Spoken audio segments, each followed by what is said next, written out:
This is your place of health, of love, and of life, empowering the start of your journey. You will never again say, maybe one day.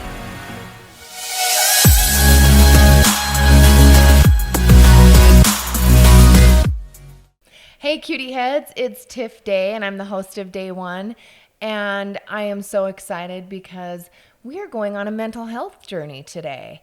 And there are a few topics that I want to dive into that will bring more awareness, maybe some answers to your questions, and maybe how better to deal with loved ones or friends or coworkers, and maybe just some things that you didn't know. So I have my good friend and my personal counselor, Stephanie. Hi. Thank you for having me. She was here last year. Absolutely loved it. I think it was so informative for people. Yeah. I loved that we had an opportunity to talk about mental health as a necessity. Absolutely. Like, there's so many stigmas around it that let's just break those down. All righty. Let's do it. But first off, she is now licensed. Yes.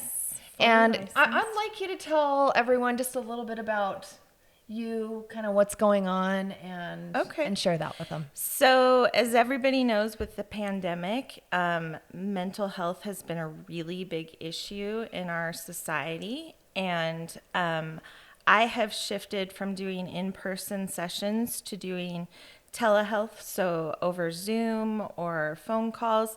Now that I'm vaccinated and people are getting vaccinated, I'm moving into doing back in-person sessions in homes, meeting at parks, walking and talking, just kind of trying some different things out while I'm looking for office space.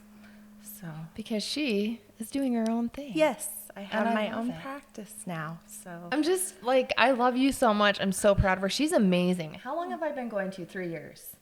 Yeah. 3 years. Yeah, it's been a long time. And she's a life changer. So if you're looking, she's definitely worth checking into. At least talk to her and see how you vibe.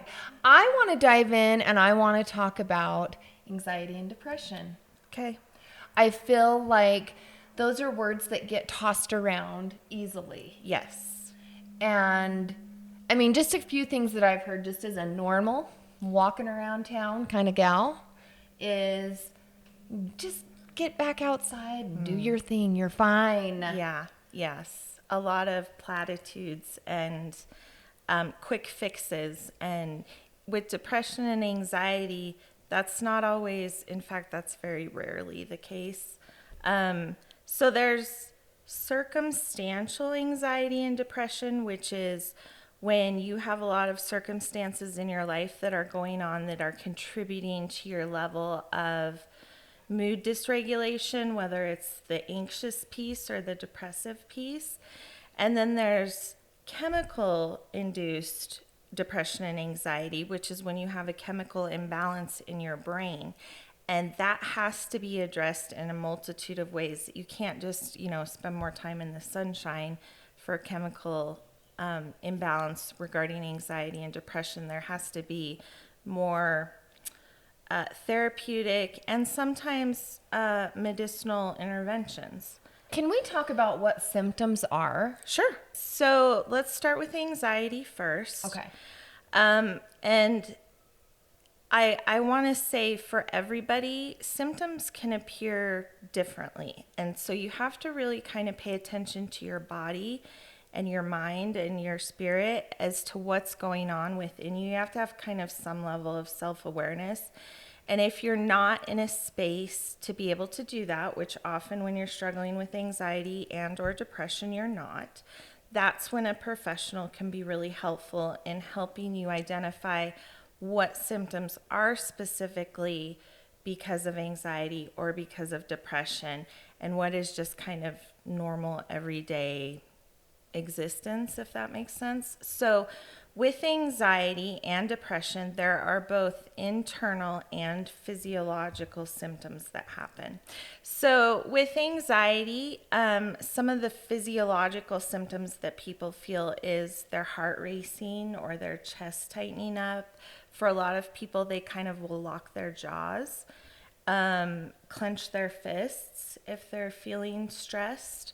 A lot of added movement, so like tapping your foot, tapping a pencil constantly. It's tricky because those are also symptoms of ADHD. And so it's Interesting. yeah, it's important to know, like, to look at your history. Has this been happening over the course of my life? Has it just been in certain circumstances? Has it been for a few months, or like with the pandemic? I think a lot of people have experienced consistent anxiety for a very long stretch of time, which really weighs on a person in a very different way than just a daily circumstantial kind of anxiety. Okay. If someone is like, I don't know if I have ADHD, I don't know if I have anxiety, I don't even know if I have either. Right. Go see someone? Or where would you start? Would you say So- see a counselor first, see a doctor? Like what? So actually where I tell people to start is there's tons of free quizzes on the internet, and I don't want to, like, you don't trust everything you see online, obviously. But if you go to a reputable source like WebMD or any of the major universities that have mental health programs, there's a lot of free quizzes that you can take to help determine the likelihood that you are struggling with either anxiety, depression, or ADHD. Okay, that's easy. Yes. And it's private. Yes. And maybe that's going to bring a little more self-awareness. Yes. So, because a lot of people don't have access to health insurance or care to include mental health care, any way we can kind of cut down costs, I think that's beneficial to people. And there are some good ideas online as well as how to deal with your symptoms, whether it's anxiety, depression, or ADHD. But at a certain level, you need professional help to get your life in a manageable place so that those types of tools are effective. I think even if you feel like you're 100% fine, it doesn't hurt to take the quiz. Right. Yeah. A lot of people don't. So I'll just share a little self-disclosure on my part. I thought that my normal level of functioning, let's say average people function right here in regards to anxiety. I thought that my normal level of functioning was right here because I do struggle with anxiety. But after taking some quizzes and becoming a therapist, I recognize that my normal level of anxiety and functioning is way up here. And so for me, I found, and studies have also proven, that the best support for me is medication and therapy. And yes, just because I'm a therapist doesn't mean I don't need help. So I go to therapy as well. I love that. Because if I'm going to practice what I preach, I have to, and it's super important to be able to take care of myself in that way. And so I think people tend to assess their own anxiety levels at a much lower functioning, like they don't think it's as bad as it really is. Well, I'm going to say this again. When I've heard anxiety or when I've heard other people talk about it, it's just like, it's just today. Like you had a lot going on. You're going to be fine. Right. It's kind of like brushed under the rug. Get on with your life. It's no big deal. It's a big deal. It's a very big deal. And I think part of the issue is it's not an external problem a lot of the time. No, you look like a perfectly functioning, maybe even look like you have the perfect life. But there is something that's going on and you don't feel okay. Yeah, and I think the internal battle when you have anxiety, also with depression. So real quickly, my belief and what I've seen in practice is that anxiety and depression are opposite sides of the same coin. I've never heard this. So anxiety is when we get caught up in fear about what's coming next. Okay. Whether it's based in reality or not, that doesn't really matter to our bodies, our minds, and our hearts. Like, it just is fear, and that's all we know. Where depression is more looking back at the past and getting stuck in the past about either what's happened to us as individuals or mistakes we've made or things we've done wrong. Does that make sense? It does. So we talked a little bit about like the signs of anxiety. What are the signs of depression internally, externally, just so that people are aware of kind of what to look for? Especially, I didn't know that there were two sides of the coin to this because they're always grouped together. Right, right. So with anxiety, you see more of like needing to constantly stay busy, constantly moving, trying to escape your own internal thought processes, because it can be so exhausting and debilitating to kind of be caught in thought loops and thought cycles that are all anxious. That's tiring, right? Yes. So with depression, it's more like being lethargic, not being able to focus, not being able to do things, avoiding a lot of just general life tasks. And it's not like conscious avoiding. It's you just don't have it within you to face anything. Sometimes taking a shower can seem like an awful task for somebody who's struggling with significant depression. So I have a question about depression. Is it also circumstantial? It can be. Or is it more of a chemical imbalance? So the way we kind of look at that is if you're having symptoms longer than 2 weeks and it's consistent, meaning every day, then it's most likely a chemical imbalance that could be being exacerbated by external circumstances. Okay. So it's not, with anxiety and depression, as much as we like to talk about it being kind of a simple diagnosis and a simple mental health problem, it is not. It's very complex because there are internal functions happening, and there's external circumstances that contribute to how we function internally. And especially for people who have like childhood trauma, and we tend to think of trauma as like the big things, right? Like abuse of some kind, where for a child, something that could be considered traumatic is like moving around a lot. And what is trauma for one person may or may not be trauma for another person. But what matters is for each of us as individuals to figure out what our traumas are, because we don't get to choose our traumas, but we do get to choose if and how we heal our traumas. And I promise everyone has them. Yes. Yes. There is no one getting out of this life without a trauma. Yes. It's true. And truly, I mean, I've said this before, I went my whole life until 3 years ago without going to therapy. Yeah.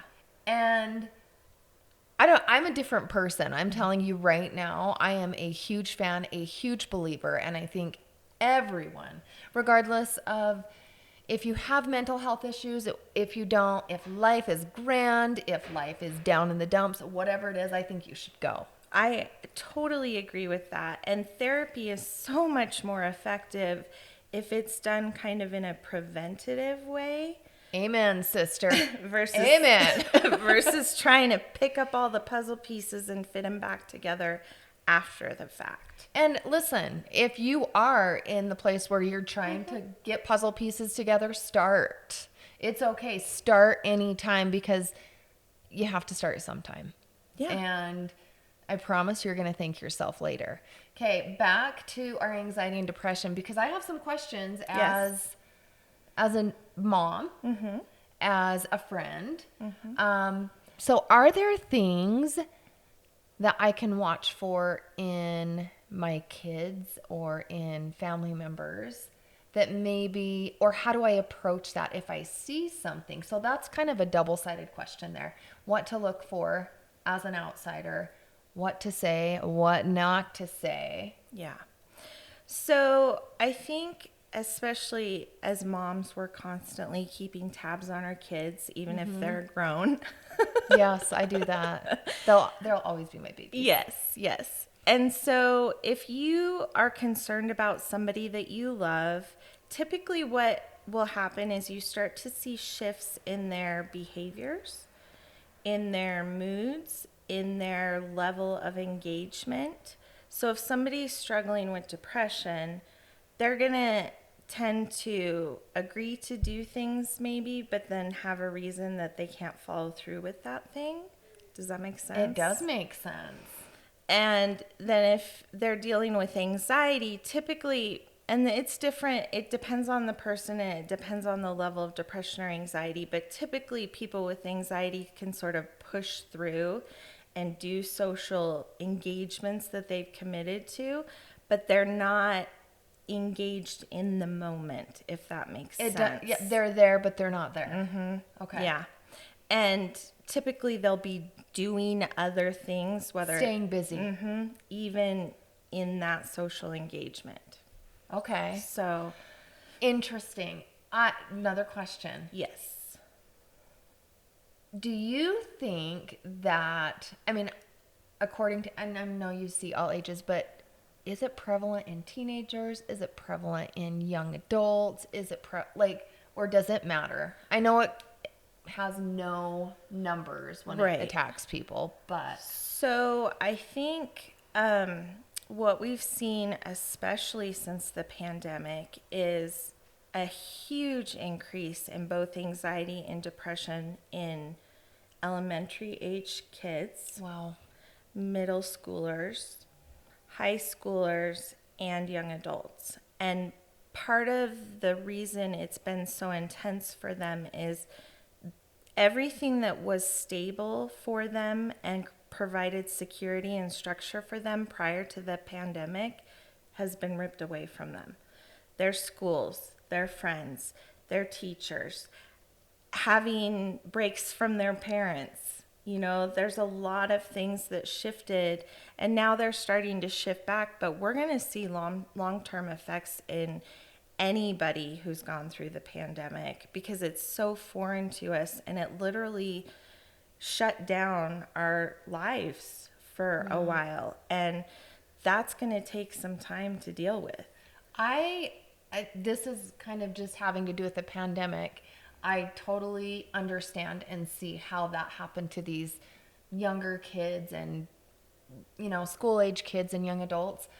I am finding even myself as we are getting back to normal, I'm experiencing a little more anxiety just because everything was shut down. You wore a mask, you did this, to things are opening up. And there's some anxiety with that. Absolutely. Well, and especially because everything was shut down for so long. Had it been like a week or two, there still would have been some effects, but the length of time and the continuing of it is really affecting people in a way that we don't know how to predict the outcome of the impact of the pandemic. And so people really need to take extra care of their mental health. I think there's a collective level of anxiety that we're all feeling because even though in our country things are kind of stabilizing, in the rest of the world, things are not.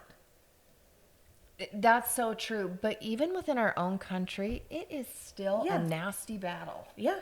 Did you get vaccinated? You're crazy. You didn't get vaccinated? You're crazy. Like, you have to pick a side of the coin that you want to be on, and then you have to defend your stance. Like, why can't there be some compassion and empathy within people to let be an individual? Yeah, and I think that's something that through all of this has really shifted my focus on loving the people in my sphere of influence as much as possible and allowing them the space to feel whatever they need to feel and to be who they authentically are.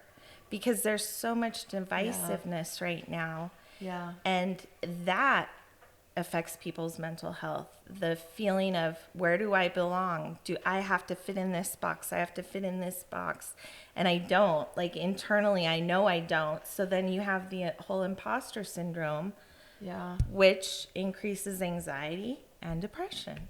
Yeah. And not to be political, because Right. I don't like talking politics. I don't like getting into that. What I believe is what I believe. What you believe is what you believe. But just know I support you in whatever you choose to do. And I hope that we can all find some common grounds and just support people. So, getting off the politics, Yes. let's go. Okay, another question for you. What are some things that I should not say to someone that I think may or may not have anxiety or depression or some type of mental health issue? That is a good and loaded question. I like loaded questions. It's very important that if you are approaching somebody because you have a concern about what you're seeing in them, anxiety or depression symptoms, that first of all, you approach that in a private way. You don't want to, like, Bring it up at a party in Yeah. front of everybody. not appropriate. Family dinners on Sunday, not a good idea. And you don't want to make jokes or make light about symptoms that you may be seeing, because there's a lot of times people's anxiety is so intense that it shifts into an OCD type level, or people have such significant trauma that their anxiety shifts more into PTSD. And it, as a professional, I can kind of recognize those differences after I've spent enough time with a person.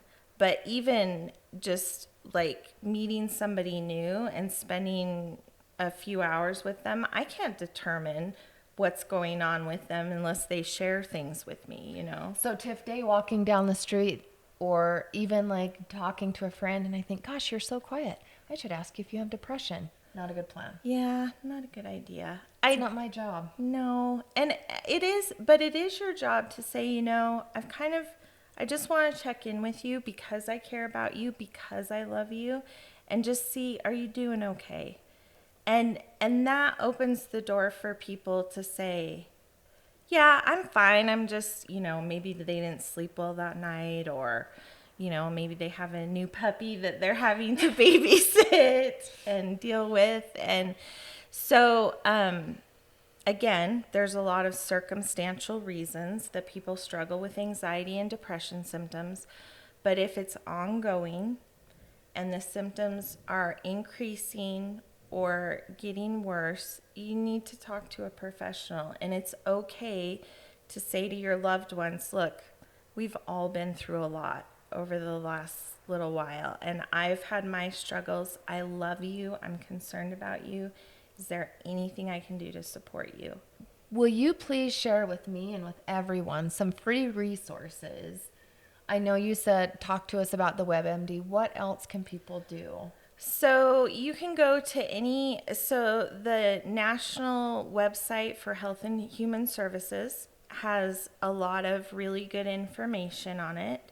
There is also a local Utah Health and Human Services page, and they actually have some quizzes on there to help determine if you're struggling with depression or anxiety, because so many people are. The internet is a great resource. Libraries are a great resource if you don't have access to internet for some reason. So is there a difference between being self-aware and self-diagnosing? 100%. You want to share that? Yes. Okay. Yes.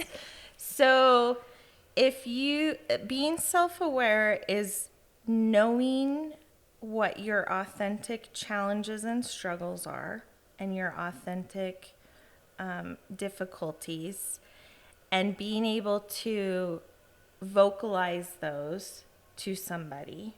Okay. Self-diagnosing is you have to be very careful with, because there's a reason, first of all, there's a reason why those quizzes are free. with lots of things, you get what you pay for, right? So that's why I said it's just a good baseline to kind of start exploring if Okay. this may be something that you're struggling with. But you really need to see a professional in order to officially be diagnosed. And I know a lot of people struggle with diagnoses and feeling like that's going to lock them into some kind of defining quality. Honestly, I feel like people are afraid to say, I have depression. Depression doesn't make you any different than me or you. No. It's a word, it's something that you have to deal with, and it's treatable. Absolutely. Absolutely. And we're seeing really big progress in treatment resistant depression as more and more tools are becoming available and we're understanding better how the brain works and the chemicals that are needed to support healthy brain function, as well as things like exercise and healthy eating, which I know you're a big proponent of, I am. because those things make a difference in our mental health. What can happen though, especially with somebody struggling with depression, is they can get so low that going for a walk or making a healthy smoothie or something like that feels impossible for them. And if somebody's functioning at that level, they really need to reach out for help. And if anybody's ever struggling with any kind of suicidal thoughts, let's talk about suicidal thoughts. Let's talk for a about minute. suicidal thoughts. So I have yet to meet a person who's authentic, who has not at some point in their life had a suicidal thought. Just because you have a suicidal thought does not mean that you're going to be put in a psychiatric unit at a hospital. I think a lot of people are afraid to talk about suicidal thoughts because they're afraid of what the outcome may look like if they share. And dare I say that they might be afraid of being called crazy. Because although that is not the case, I think a lot of people put that pressure on themselves. Right, absolutely. And so, I was a little more self-disclosure. I've struggled with suicidal thoughts in my lifetime. And luckily, I have the tools because of my schooling to kind of know how to handle that in a healthy way. But when I'm in that space, I'm not a professional. I'm just a human being who's struggling. And so that's why I have my own therapist. That's why I take medication. That's why I have a support system and a safety plan. So if I'm having those thoughts, I reach out to my safe people and let them know. And we get through it together. But a lot of times people think if I admit that I'm having a thought, I'm going straight to the hospital, I'm going to be confined against my will, and then I'm going to be judged for the rest of my life. And that does not need to be the case. And just because it's super important if you're having thoughts that you reach out to somebody, whether that's a friend, a professional. We have a great app here in Utah called the SafeUT app, where you can actually text a professional because sometimes when you're having those thoughts, Getting on a phone call is too much. yeah, absolutely.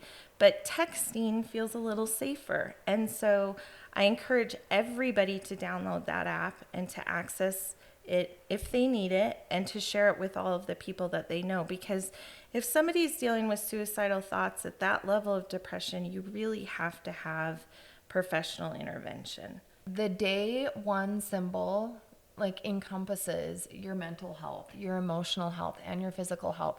And it all has to be in a balance. Everything has to be balanced. You can't just be super fit and eating good and forget about the rest of your life or it crumbles. So everyone, to be whole, you have to take care of your mental health. It's just as important as everything else in your life. Absolutely. And, I don't love the stigmas of you're crazy. Sorry, I'm going to say it again. Yeah. I don't like the you're crazy. You're not crazy. Yeah. And if I hear one more person say that, I'm going to come find you.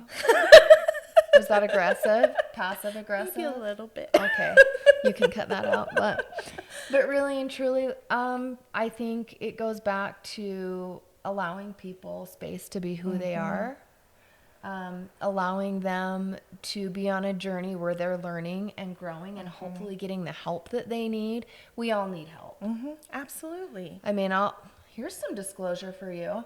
I think I'm doing great. You are. And my sweet friend and counselor comes to my house, and I'm like, light bulb moment, right? Yesterday I was like, oh, yep, I still have more to work on. Right. I just feel like we're onions. We are Yes. onions, and there's layers, and you peel back one layer, and you're like, yeah, I took care of that. There's more. Yeah. It's kind of like, I think people fear too, if they engage in therapy or they engage in medication, that it's something that they're going to have to do the rest of their lives. And for some people, that is the truth. You may need to, but what's the shame My in thing that? is, if you have a healthy, happy life and you're on medication, God bless America. Right. That's what I exactly. think. Yes. And then there are people who can do therapy for kind of a circumstantial event and a shorter amount of time. And then sort of like you take your car in for a tune-up, periodically come in for a therapeutic tune-up. So it's a spectrum of what people need.